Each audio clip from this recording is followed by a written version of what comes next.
that get started. I don't want to waste any time, but I'll tell you that this is an exciting time to be alive, because if your memory is slipping right now, the first thing you have to do is get a grip. You don't try to make a plan for your future brain health. You want to just stop the slide, get a grip, and figure out where you're going with this. Look at this statement. This statement describes in one phrase a description of neuroscience. It's been described as the most exciting frontier of human knowledge since the Renaissance. Now, is that supportable? Is that supportable by science? Yes, it is. The Renaissance happened 400 years ago. 90% of everything we know about the human brain was learned in the last 30 years. 90% was learned since Mount St. Helens blew its top. Anybody here remember that? Okay, at that time, there was less than 10% known about the brain compared to what they know now. And 5 years from now, we may double the amount of knowledge we know about your brain, especially older brains. Lots of work went into younger brains in the 70s and the 80s, but it wasn't until the 90s that they discovered that, wait a minute, these folks aren't dying. They're living past the expected life expectancy. Let's study their brains as they age, and it surprised everyone how exciting the field is. But 400 years ago, Francis Bacon said that knowledge is power, and that three-word phrase couldn't be better describing exactly what you're into with brain health. If you know the evidence about aging brains, you have the power to do something. And you heard the introduction. We hope you take away something and do something with it. Your choice is very clear right now. When you learn something that's evidence-based about brain health, it's a do-it-yourself battle, so your choice is easy. You either do something or you do nothing. And we'll be telling you the prediction of what happens if you do nothing, and the exciting part is what happens when you do something. But 400 years ago, Galileo had an instrument called the telescope, and it changed the world. The Renaissance had so many breakthroughs, but it wasn't the only Renaissance. Brain science has an equivalent. The imaging machines. Anybody been in an MRI? How about an fMRI? F stands for functional. They can see your brain. 20 years ago, they didn't invent that machine. What machines are going to be invented in the next 10 years, 20 years?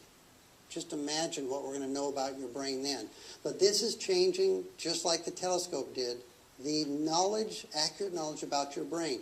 And 400 years ago, they had printing presses that allowed knowledge to be transferred to other locations, and minds could build off of each other because trade routes could exchange that information. Look at what we have today. We have the equivalent with internet. We have collaborations of scientists around the globe that are making breakthroughs that were unheard of, and the speed at which we're making the breakthroughs has accelerated because they're collaborating in real time. They're studying things that we never dreamed that they could because of the machines.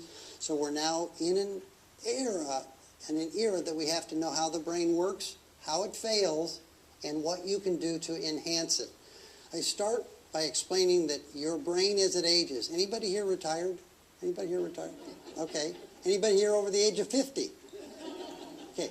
Your brain is reacting to this day differently than it would at age 40 or 30. It's different. It's not better or worse, but it's different.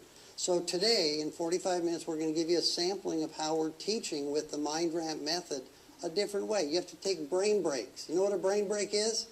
You're studying on something, you're working on something, you're trying to learn something, doing your taxes, hard work. You got to take a break. About every 10, 20 minutes, take a 10-second break and do something else. Take a deep breath. Here's what we're going to do. Everybody repeat after me. I'm going to give you 5 numbers. 8, 4, 7, 5, 6. 8, 4, 7, 5, 6. Now 6 numbers. 2, 9, 1, 8, 4, 7. 2, 9, 1, 8, 4, 7. Now 7 numbers. 5, 3, 7, 9, 6, 2, 4. 5, 3, 7, 9, 6, 2, 4. Now 8 numbers. What's so funny? Did you hear people laughing? When you laugh, when I challenge you, you're giving your brain permission to fail. Because you're telling yourself out of habit, oh, I couldn't do that. Why not? Try it. 8 numbers. Here we go. 5, 4, 3, 8, 6, 2, 1, 7. 5, Excellent. Now 9 numbers. Nobody laugh. You can do it. 4, just before we start, take a deep breath with me. Exhale first. Exhale. Exhale. Inhale. Hold it for about the count of 4. You just got a smidgen more blood to your brain. Here we go. 9 numbers. 5, 7, 3, 9, 2, 6, 4, 1, 4. 5, 7, 3, 9, 6, 2. Oh!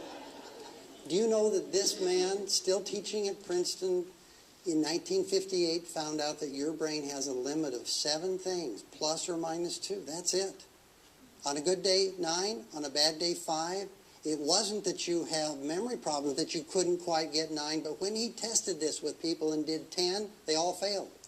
Your brain's only 3 pounds, so when you forget something, it's almost always attributable, if you're older, to, oh, I'm getting those senior moments.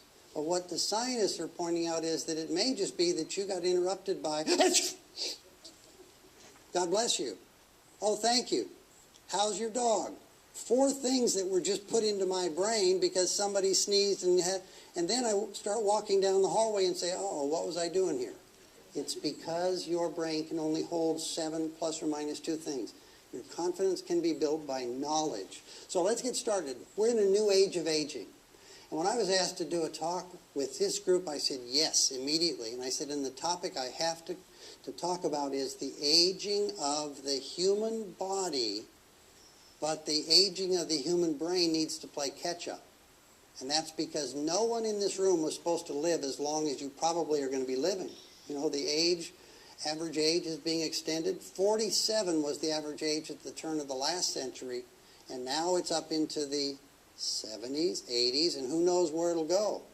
Well, if your body outlives your brain by 10 to 20 years, because we know so much about heart, cholesterol, your body is going to be, well, who's going to take care of people, especially the baby boomers, when their bodies outlive their brains in great numbers? So do we take a pill?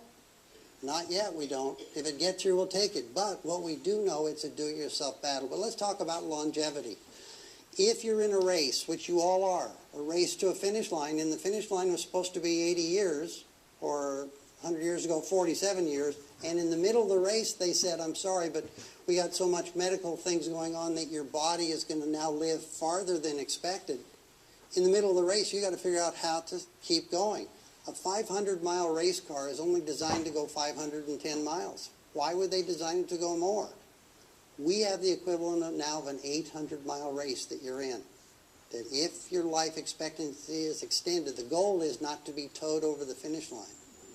And if that's true, if we can get people to understand that this is the do-it-yourself, then you want to know how to do it the right way. So here we go. This, until just a month ago, was the oldest living human being on the face of the earth, from Montana. He passed away and handed that title to a woman in Brazil. Walter was really a card. Here's what he told the interviewer from the news. Walter's 3 secrets: whiskey, wild women, and did anybody hear what the last one was? You ready? A great sense of humor. So here's Walter giving you his wisdom at age 114. Here's what he said: stay active in the body and mind. Don't eat too much and be good to people.